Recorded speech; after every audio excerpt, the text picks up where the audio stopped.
পরের দিন সকালবেলা নতুন এক দিনের সূচনা। বেলা কতই বা হবে, 7টা কি 7:30। অন্যদিনে ভোরে আজানে পরপরই চৌধুরী নিবাসে একে একে সবাই উঠে পড়েন, দৈনন্দিন কাজ শুরু করেন। রান্নাঘরে হুটোপুটি লেগে যায়, কিন্তু আজ নীরবতায় ছেয়ে আছে চৌধুরী নিবাস।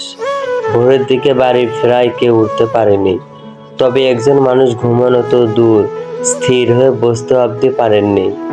বুকের ভেতরটা আফসোসে দুমড়ে মুচড়ে যাচ্ছে ওনার। নামাজে বসে অঝরে কেঁদেছে, বুকটা যেন তীব্র যন্ত্রণায় কুঁকড়ে যাচ্ছে সময়ের সঙ্গে পাল্লা দিয়ে।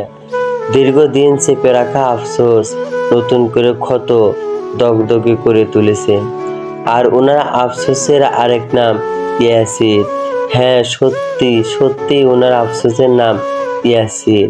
আগে তার জন্য যন্ত্রণাটা আফসোস হতো, আজকে তার থেকেও বেশি হচ্ছে। বাবা তো দূর, নিজেকে ব্যর্থ একজন মানুষ বলে মনে হচ্ছে। ছেলে আজ ওনাকে বাবা বলে ডেকেছে, তাও প্রথমবার। তাও কেন বলেছে? কারণ উনি তার কষ্টের মাত্রা বাড়িয়ে দিয়েছে। সুদূর শীতল কবুল বলার মুহূর্তেও অসহায় চোখে বারবার তাকাচ্ছিল ছেলেটা। ছোট্ট বাচ্চাদের মতো ঠোঁট কাঁপিয়ে কান্না আটকানোর চেষ্টা করেছিল। তার চোখ যেন চিৎকার করে অভিযোগ করে বলেছিল, ওদের থামাও বাবা, থামাও। কিন্তু সেটা আর সম্ভব ছিল না। ইয়াসির যেমন জেদি, তার থেকেও সুদূর একরোখা। সেই মুহূর্তে যদি পুনরায় বাধা সৃষ্টি করত, তাহলে ইয়াসিরের জীবনায়ু সেখানেই শেষ করত। বলা বাহুল্য, উনি ছোট ছেলের তীক্ষ্ণ রাগকে ভীষণ ভয় পায়, কেননা ছেলের আগে মাত্রা উনি দেখেছেন। আর যেখানে অসুস্থ শীতল চাচ্ছিল, সেখানে কিছুই করার ছিল না। আর একটা কথা না বললেই হয়, সায়ন ওনার রক্ত নয়, তবে সায়নের ক্ষমতা নেই ওনাকে উচ্চ বাক্য করার। স্পর্ধা নেই ওনার মুখের ওপর না বলা, সবার সামনে ছোট করার। এই জন্যই এত কিছুর পরও সায়নকে ধমকে ধমকে হলেও বাড়ি ফেরাতে পেরেছেন। কঠিন সত্য জেনেও বুঝদার সায়ান ভেঙে পড়ে ওনাকেও ভেঙে ফেলেননি, ছেড়ে গিয়ে বুকের ওপর পাথর তুলে দেয়নি। বলতে লজ্জা নেই, সায়ানের মতো করে আজ ইচ্ছা করেছিল ইয়াসিরকেও থামাতে। সেও তো ওনারই ছেলে, ইলিয়ানার দেওয়া শেষ আমানত।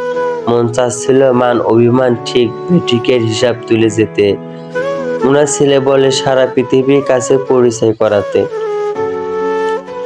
আফসোসের ভরা বুকে পাপির ছেলেকে বুক আগলে নিতে কষ্ট হতো না, একটুও হতো না। কিন্তু উনি জানেন ইয়াসির ওনার ডাক শুনতে না। লাগাম ছড়া বাঁধহারা ছেলেটা শুনলে আগেই শুনতো ওনার কথা, কিন্তু সে শোনেনি, বারবার পিছলে গেছে। মোদ্দা কথা, যে বাঁধনে বাধা পড়তে চায় না, তাকে কিভাবে বেঁধে রাখবেন? সেই চেষ্টা হিসেবে স্বার্থপরের মতো ভেবেও ছিলেন শীতলের তার বিয়ে দিয়ে কাছে রেখে দিতে, তাকে ভালো পথে আনার সর্বশেষ সুযোগটুকু কাছে লাগাতে। এভাবেই বলেছিলেন পাপাচার কমালে সে চৌধুরী নিবাসের সবচেয়ে সুন্দর ফুলটা দিবেন, কারণ উনার মনের মতো শীতলতার চঞ্চলতায় পারবে দুষ্টু রাজকুমারে পাথর মনে ফুল ফোটাতে, তার পাপের পথ আগলে ভালোর দিকে ফিরিয়ে আনতে। শীতলের মধ্যে এই আশ্চর্য জাদুকরী ক্ষমতা আছে, কিন্তু কে জানতো শুদ্ধ শীতল একে অপরকে পছন্দ করে। সে পছন্দের মাঝে সীমাবদ্ধ নেই সকলের দৃষ্টির আড়ালে, দিনকে দিন সেটা ভালোবাসার রূপ নিয়েছে। এ কথা তো উনি জানতেও না, জানলে অবশ্যই ভুলেও ইয়াসিরকে এ কথা দিত না। এখন সময় একটা অবস্থা, উনি আজকের পর থেকে শুদ্ধর চোখে চোখ রেখেও তাকাতে পারবেন না।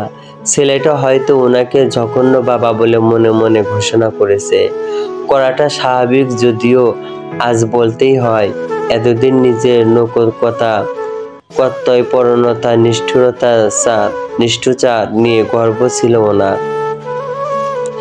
কিন্তু আজ 1 মিনিটে শেষ, অন্যরা কি বলবে পরের হিসাব।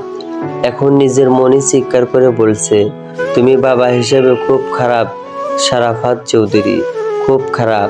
তুমি না পারলেও ইয়াসিরকে সঠিক পথে আনতে, না পারলে ছেলেটার মুখে হাসি ফোটাতে, শেষ মুহূর্তে যা চেষ্টা করলে সেটাও আরেক ছেলের হাসি কেড়ে নেওয়ার ঘৃণিত কাজও করতে যাচ্ছিলে। আর সায়ান, তাকে তো তুমি শাসনে রেখেছো সবসময়। ভীষণ শখ করে ছেলেটা রাজনীতি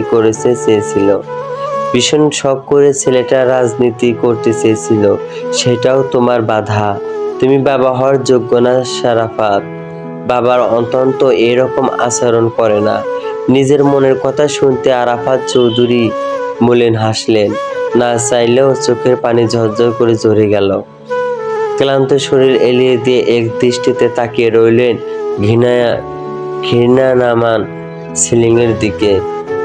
এরপর মনে মনে বিড়বিড় বললেন, আমার আল্লাহ জানে আমি আমার সায়ানকে কখনো আলাদা চোখে দেখিনি, কখনো বাকি 2 সন্তানের সাথে তুলনা করিনি। তুলনা করবি বা কেন? ও তো তোমার ছেলে, আমার আরেক সন্তান। হ্যাঁ, ওর রাজনীতি করা পছন্দ না, এ কথা ধ্রুব সত্য। শখের বশে কিছু করতে হলে অন্য কিছু করুক, রাজনীতি কেন? রাজনীতি শখের বশে করার জিনিসও না। আর কে চায় সন্তানের রক্ত দেখতে? কয়েকদিন পর আহত হয়ে বাড়িতে ফিরে এসব দেখতে কারো ভালো লাগে? আমি মানি না। খুব খারাপ বাবা, কিন্তু খারাপ বাবাদের মনে ভয় হয়, সন্তান হারানোর ভয়, ছেলের লাশ কাঁধে নেওয়ার ভয়। সেক্ষেত্রে আমি খারাপ বাবা, খারাপই থাকবো। এ কথা ভাবতে ভাবতে ওনার চোখে কোণে বেয়ে জল গড়াতে লাগলো। 1 ফোঁটা 2 ফোঁটা করতে বালিশ ভিজতে থাকলো। 1 ফোঁটা 2 ফোঁটা করতে বালিশ ভিজতে থাকলো। উনার পাশে ঘুমানো সীতারায় অজানা রয়ে গেল প্রিয় স্বামীর বুকচাপা কিছু কষ্টের কারণ, যেগুলো দুগ্ধ করেছে ওনার বুক পাঁজর। বেলা বাড়ার সাথে সাথে চৌধুরী নিবাসের সদস্যরা জেগে উঠল। সকলে আগে শীতলের খোঁজ নিয়ে শুভ্রকে লাগাতার কল দিতেই থাকলো, কিন্তু কল রিসিভ হচ্ছে না। আবার কিছু হলো না তো? সবার মুখে চিন্তার ছাপ। সিমেন অস্থির হয়ে কল দিতে দিতে কলটা কেটে যাবে সেই মুহূর্তে কল রিসিভ হলো। উনি চিন্তিত সুরে হ্যালো বলার আগে শীতলের কণ্ঠ শোনা গেল। হ্যাঁ, হ্যালো আম্মু। শীতল, কেমন আছিস মা? শরীর ঠিক আছে? শুদ্র কই? কল ধরছে না কেন ছেলেটা? আম্মু, শুদ্র ভাই ঘুমাচ্ছে, ক্লান্ত লাগছে দেখে ডাকে কি নিয়ে পাশ থেকে ফোন নিয়ে আমি রিসিভ করেছি। ওহ, তুই ঠিক আছিস? নার্স এসেছিল আর স্যালাইন দিয়েছে। সাবধানে, ক্যানেলাতে রক্ত উঠে যায় না যেন। উঠবে না, আসবে না তোমরা? এই তো সকালে নাস্তা বানিয়েই যাব আমি। তাড়াহুড়ো করে না, ধীরে সুস্থে এসো, আমি ঠিক আছি। ঠিক আছে। শীতলের কথা শুনে সকলে স্বস্তির নিঃশ্বাস ছাড়লেন। ওদিকে একজন নার্স কেবিনের দরজা নক করা মাত্রই শীতল নিচে স্বরে জানতে চাইল কে এসেছে। নার্স বলল, ম্যাম, আপনার স্যালাইন শেষের পথেও, ওটা খুলে দিতে হবে। এ কথা শুনে শীতল একবার তাকালো ঘুমন্ত শুদ্ধর দিকে। উপর হয়ে কি সুন্দর করে ঘুমাচ্ছে তার বিশুদ্ধ পুরুষ। মূলত তার ঘুমটা ভাঙতে যাচ্ছে না বলে কত কষ্ট করে ফোনটা কাছে টেনে কল রিসিভ করলো। এই জন্য গুলি লাগা হাতেও ব্যথা পেয়েছে। এদিকে আবার এই নার্স এসে হাজির। এদিকে স্যালাইনের শেষের দিকে খুলতে হবে দেখে সেই নিচে সরে বলল, শব্দ না করে নিঃশব্দে আসুন। এ কথা শুনে নার্স নিঃশব্দে কেবিনে প্রবেশ করলো। দুটো বেড একসাথে দেখে বিস্ময় নিয়ে তাকালো ঘুমন্ত পুরুষটার দিকে। বলা বাহুল্য, পুরুষটা দেখতে বেশ। তাকে ওভাবে তাকাতে দেখে শীতল ফিসফিস করে বলল, ওটা আমার স্বামী, ঘুমাচ্ছে, ঘুমাক, শব্দ করবেন না প্লিজ। আসলে ওর মাথায় একটু সমস্যা আছে, বলতেও লজ্জা লাগছে। আসলে হয়েছে কি, আমার শ্বশুর বাড়ির বংশগত রোগ এটা। সবসময় রাগে না, তবে তাদের ঘুমের ব্যাঘাত ঘটলে মেজাজ চড়ে যায়। তখন যাকে সামনে পায় তাকে ধরে কামড়ে দেয়। একথা শুনে অল্প বয়সী নাচ মেয়েটা আরেক দফা অবাক হয়ে তাকায় শুদ্রর দিকে। এমন সুদর্শন পুরুষের মাথায় সমস্যা দেখে বোঝাও যায় না। আহারে, সবই কপাল। রোগ তো আর বলে কয়ে আসে না, রোগের কাছে সবাইকে কাবু হতেই হয়। এসব ভেবে শীতলের স্যালাইন দেওয়ার হাত মুক্ত করলো। নিঃশব্দে ক্যানেলার মাধ্যমে দুটো মেডিসিন ধীরে ধীরে ইনজেক্ট করলো। শীতল ব্যথায় চোখ মুখ কুঁচকে নিল। কি মেডিসিন কে জানে, রোগে যাচ্ছে তো জ্বলে পোড়া করতে করতে। তবুও সে কোনো শব্দ করলো না। ডাক্তার নাকি মুখে খাওয়া অনুমতি দিয়েছে, স্যালাইনটা বন্ধ আপাতত। এ কথা বলে ক্যানেলা মুখ বন্ধ করে নিঃশব্দে বেরিয়ে গেল। উনি যেতেই শুদ্ধ চোখ খুলে শীতলের দিকে তাকিয়ে রইল। শীতল ওর তাকানো দেখে মিষ্টি করে হাসলো, বলল, গুড মর্নিং সোয়াইব শুদ্র। বিয়ের প্রথম সকালে অনেক অনেক ফুলের শুভেচ্ছা রইল। শুদ্র কিছুই বলল না, ভেবে তাকিয়ে রইল। আবার তাকে জ্বালানোর কাজে লেগে পড়েছে। কি যেন বলল, সে নাকি পাগল, যাকে তাকে ধরে কামড়ে দেয়। ব্যাঙাচির ঘরে ব্যাঙাচি আর ভালো হবে না, শীতল ভাবলো। এখনই ধমকে উঠবে, কিন্তু শুদ্ধ সেটা করলো না, বরং গরম দিয়ে চলে এলো শীতলের খুব কাছে। বিনা বাক্য শীতলের গলায় ডুবিয়ে বলল, জ্বালাতে খুব ভালো লাগে তাই না? হতভম্ব শীতল কোনো কথা বলতে পারল না। লজ্জায় পেল বটে, তবে কিছু একটা উচিত ভেবে বিড়বিড় করে বলল, খুব। আমি জ্বালানো সহ্য করতে পারবো, ক্ষুধা লেগেছে, কিছু খাবো। একথা শুনে শুদ্র চট করে মুখ সরিয়ে উঠে দাঁড়ালো। এদিক ওদিক দেখে ফোন খুঁজে কল করলো কাউকে। নাস্তা আনতে বলে নিজেও উঠে পড়ল। মিনিট 5 পর হাসান নাস্তা নিয়ে আসলো। দুজন মিলে পেট আরেক অবস্থানে রাখলো। হাসান সারা রাত হসপিটালে ছিল, এখন ফিরবে বিদায় নিয়ে বেরিয়ে গেল। শুদ্ধ শীতলকে যতটুকু পারলো ফ্রেশ হতে হেল্প করলো, তারপর নিজেও খেলো, শীতলকেও খাইয়ে দিল। এর কিছুক্ষণ পর সিমির, সীতারক, স্বর্ণ আর ছায়ান এলো। শুদ্র ভাইয়ের সাথে ইশারা করে বেরিয়ে গেল। পরক্ষণে ফিরে এসে শীতলকে বলল, একটা কাজে যাচ্ছি, ফিরতে লেট হবে। কথা বলে সে বেরিয়ে গেল।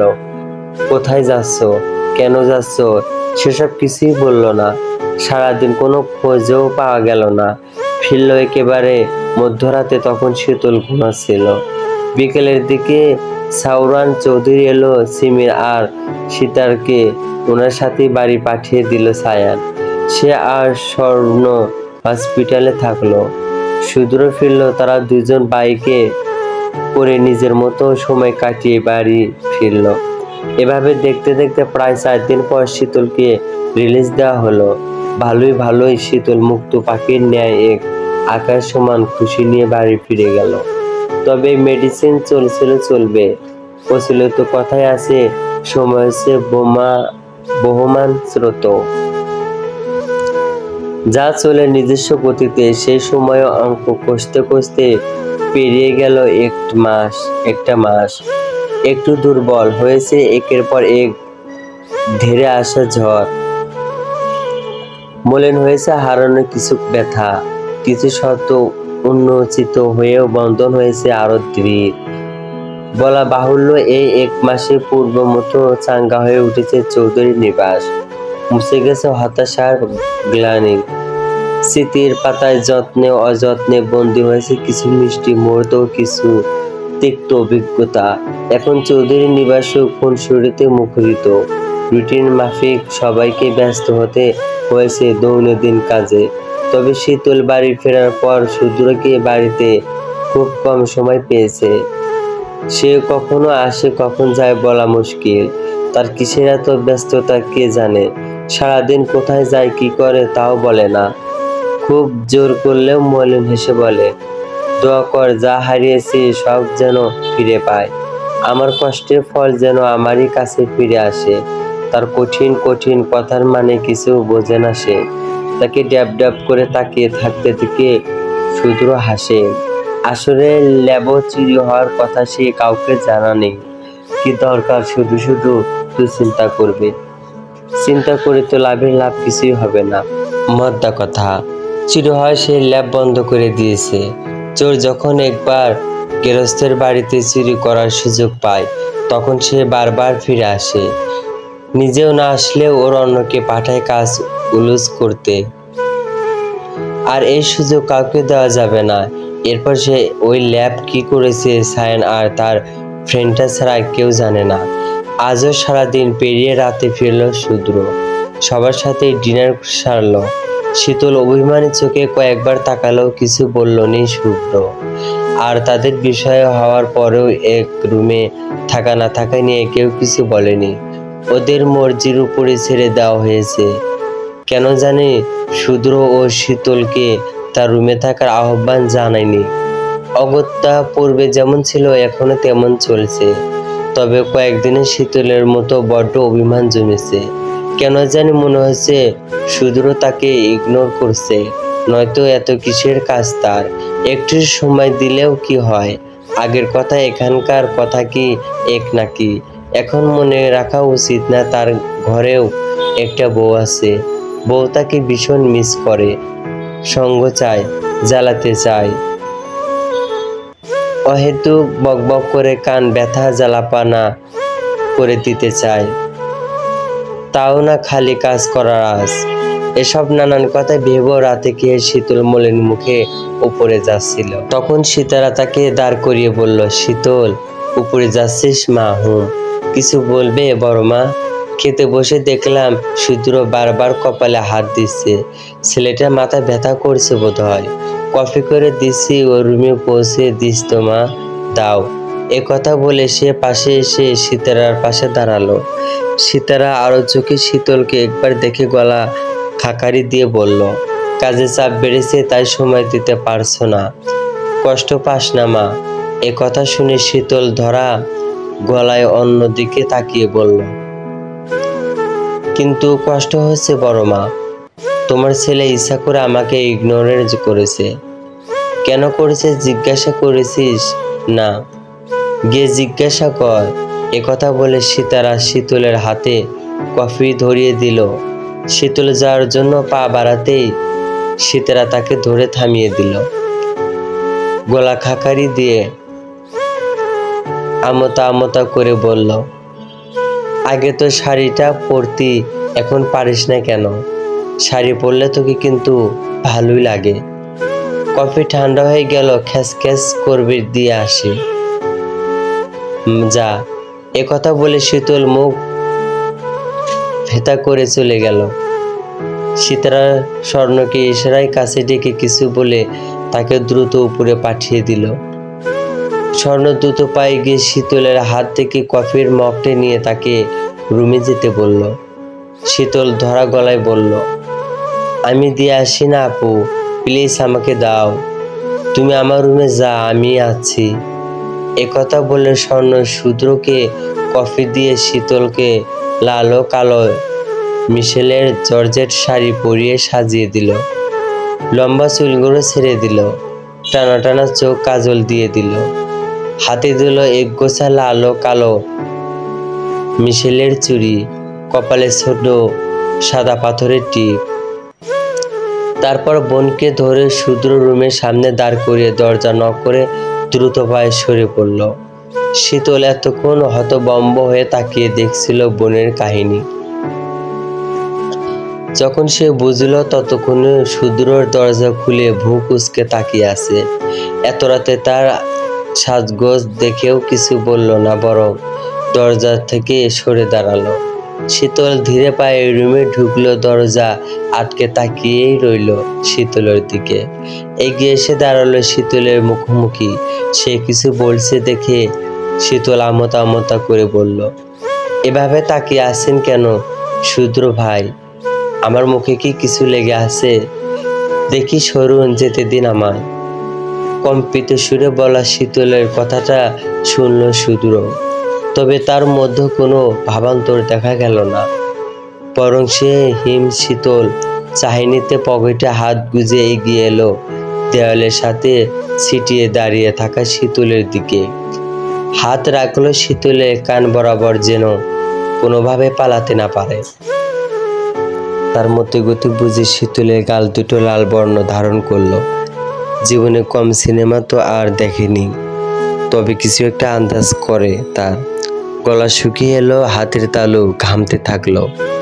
এর আগে সেই শূদ্রকে জড়িয়ে ধরেছে, কানের নিচেও চুমু খেয়ে ভালোবাসার আবদার জুড়িয়েছে। ঘুমন্ত শূদ্র বুকে মাথা রেখেছে, বুকে নাক ডুবিয়ে তার শরীরে ঘ্রাণও নিয়েছে। কিন্তু শূদ্র কখনো তাকে পাশ্চাত্যে স্পর্শ করেনি, যা করেছে সীমাবদ্ধতা রেখে, এবং তাতে তা নোংরা কিংবা গা ঘিনঘিনে অনুভূতি অনুভব হয়নি কখনো। আজকে হঠাৎ তার এমন রূপ দেখে যার পরপরই বিস্ময় শীতল। যেতেও দিচ্ছে না, আবার কিছু বলছেও না দেখে পুনরায় বলল, রুমে যাব কেন? ঘুমাবো। তাহলে এলি কেন? আমি কি ডেকেছি? ভুল করেছি, আর আসবো না। এ কথা বলে যেতে গেল শূদ্র ওর পথ আটকে দাঁড়ালো। পাশ কাটিয়ে যেতে গেল, পুনরায় পথ আটকালো। বেশ কয়েকবার একই কাজ করাতে শীতল অধৈর্য হয়ে বলল, শুধু শুধু দাঁড় করিয়ে রেখেছেন কেন? সরুন না, যেতে দিন প্লিজ। শুধু শুধু না তো। তবে শূদ্র ফিসেল হাসল। তার চঞ্চল অভিলাষী তার নিষিদ্ধ অভিযাল বুঝেও না বোঝার ভান করেছে দেখে মজা পেল। লজ্জার রাঙা গাল দুটো থেকে দৃষ্টি সরিয়ে সে ঠোঁটের দিকে এক দৃষ্টিতে তাকিয়ে থমথমে সুরে বলল, প্রতিশোধ নিতে? কিসের প্রতিশোধ? সময় সময়ের আমাকে জড়িয়ে ধরার প্রতিশোধ, কানের নিচে চুমু খাওয়ার প্রতিশোধ, বুকে মুখ ডুবানোর প্রতিশোধ। মোদ্দা কথা, আমার সঙ্গে যখন যা করেছিস আমিও এখন সেসবের প্রতিশোধ নেব। প্রস্তুত হন ওয়াইফি। বিশুদ্ধ পরিশ্রমকে এমন অশুদ্ধ কথা শুনে শীতল অবাক হয়ে গেল। মুখ কাছুমাছু করে পালানোর জন্য খুঁজল, কাইসুই করে ছেড়ে দেওয়ার বাহানা দেখালো। শূদ্র থমথমে মুখে তার সব তালা বাহানা দেখলো, বুঝলো। এরপর আচমকা শীতলের দুই গাল চেপে ধরে ঠোঁটে ঠোঁট বসিয়ে কয়েক সেকেন্ডের ব্যবধানে ছেড়ে দিল। শীতল কোনো প্রতিক্রিয়া দেখানোর আগেই পুনরায় শক্ত করে তার ঠোঁটে গালে গলায় চুমু খেয়ে বলল, তোকে এভাবে কখনো আদর করেছি? শূদ্র থমথমে কণ্ঠস্বর আর ঘটে যাওয়ার ঘটনা পেশায় শক্ট। সে অবস্থায় শূদ্র ধমকে পুনরায় জিজ্ঞাসা করলেও কিছু বলতে পারল না। তখন শূদ্র তাকে তৃতীয়বারের মতো এভাবেই চুমু একে ছেড়ে দিয়ে বলল, এভাবে কখনো আদর করিনি, আর করবও না। আমার এত লোভ নেই, তবে ভদ্র আছি, থাকতে দে, নয়তো অনুষ্ঠানের অপেক্ষা আর করা হবে না।